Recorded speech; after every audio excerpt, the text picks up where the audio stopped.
പ്രൈസലോ. പ്രഭാത വന്ദനം.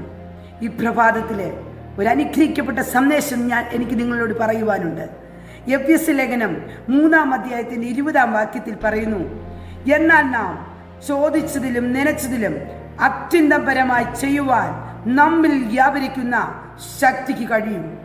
അമ്മേ, പ്രഭാതത്തിൽ അമ്മേ, എന്നെക്കൊണ്ടൊന്നും ചെയ്യാൻ പറ്റത്തില്ല, എന്നെക്കൊണ്ട് അതിനുള്ള പ്രാപ്തിയില്ല, ഞാൻ ഈ പരീക്ഷ ജയിക്കുമോ, എനിക്ക് ഈ പരീക്ഷയിൽ ജയം ഉണ്ടാവുമോ, എനിക്ക് ഉയർന്ന ഒരു നിലവാരത്തിലൊരു വിദ്യാഭ്യാസം ഉണ്ടാവുമോ, എൻ്റെ ഭാവി എന്തായിത്തീരും, എൻ്റെ ജീവിതം മുഴുവനും തകർച്ചയിൽ മാത്രമാണല്ലോ എന്ന് ചിന്തിക്കുന്നവരോട് ഈ പ്രഭാതത്തിൽ ഞാൻ ധൈര്യമായി ഒരു ഉറപ്പ് പകരി പറയുക, ദൈവത്തോട് ചോദിക്കുന്നവർക്ക് ദൈവം കൊടുക്കുന്ന ഒരു ശക്തിയുണ്ട്. അതെന്തുവാ?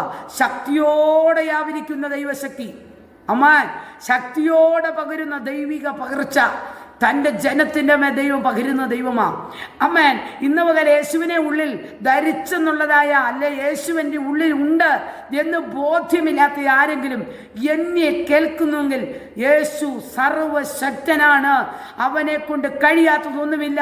നീ ചോദിച്ചതിലും നീ ആഗ്രഹിച്ചതിലും നീ ആഗ്രഹിക്കുന്നതിലും നിന്റെ ചിന്തകൾക്ക് അപ്പുറമാണ് എൻ്റെ ദൈവത്തിന് നിന്നെക്കുറിച്ച് നിന്നിലുള്ള വ്യാപരിച്ച ദൈവശക്തി. ദൈവത്തെ വിളിച്ചപേക്ഷിക്കുന്നവർക്ക് ദൈവം ശക്തി തരും. എന്തിനാണെന്നറിയാമോ? പ്രതിസന്ധികളെ നിൽക്കാൻ, പ്രതികൂലങ്ങളെ തരണം ചെയ്യാൻ, രോഗത്തെ തരണം ചെയ്യാൻ, കഷ്ടതകളെ തരണം ചെയ്യാൻ, പട്ടിണികളെ തരണം ചെയ്യാൻ, സാമ്പത്തിക ക്ലേശങ്ങളെ തരണം ചെയ്യാൻ ഒക്കെ ദൈവം അസാധാരണമായിരിക്കുന്ന ഒരു ശക്തിയെ ദൈവം പകർന്നിട്ടുണ്ട്.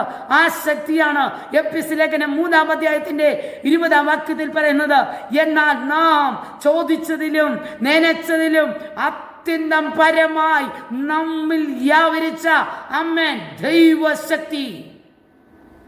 അത് ഉയരത്തിൽ നിന്ന് വന്ന ശക്തിയാ. ദൈവത്തിൽ നിന്നൊരു ശക്തി പുറപ്പെട്ട ദൈവവൈതൽ ആരെങ്കിലും ക്ഷീണിച്ചിരിക്കുന്നു, തകർന്നിരിക്കുന്നു, ദൈവാത്മാ പറയുക, നിന്നിൽ പകർന്നിരിക്കുന്ന ശക്തിക്ക് അത്യന്തം പരമായി നിന്നെ ചെയ്യുവാൻ കഴിയുന്ന ഒരു ശക്തിയുണ്ട് എന്ന് നീ വിശ്വസിക്കണം.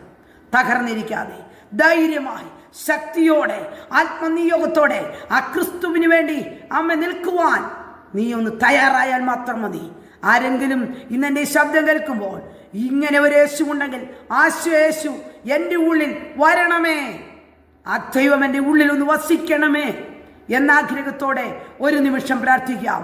പരിശുദ്ധനായ ദൈവമേ, സ്വർഗ്ഗപിതാവേ, ഇന്ന് ഈ മെസ്സേജ് കേൾക്കുന്ന സകല ജനത്തിൻ്റെ മേലും ഒരു ദൈവശക്തി പകരണമേ അപ്പ. അവർ ചോദിച്ചതിലും അവർ നനച്ചതിലും അത്യന്തം പരമായി അവരിൽ വെളിപ്പെടുന്നത് അവർക്ക് കാണത്തക്കവണ്ണം ഒരത്ഭുതം അവരുടെ ജീവിതത്തിൽ ഇന്ന് പകൽ എൻ്റെ കർത്താവ് ചെയ്യുമാറാകണമേ. ഈ സന്ദേശം കേൾക്കുന്ന നിമിഷം മുതൽ അവരുടെ മുമ്പിൽ അസാധാരണമായ ചില ദൈവശക്തിയുടെ പ്രവൃത്തികൾ ആമേൻ പ്രതിധ്വനിക്കുന്നത് കാണുവാൻ ദൈവരെ ശക്തീകരിക്കണം. ദൈവം അങ്ങനെ ചെയ്യുന്നതുകൊണ്ട് സ്തോത്രം. യേശുവിൻ്റെ നാമത്തിൽ തന്നെ ആമേൻ.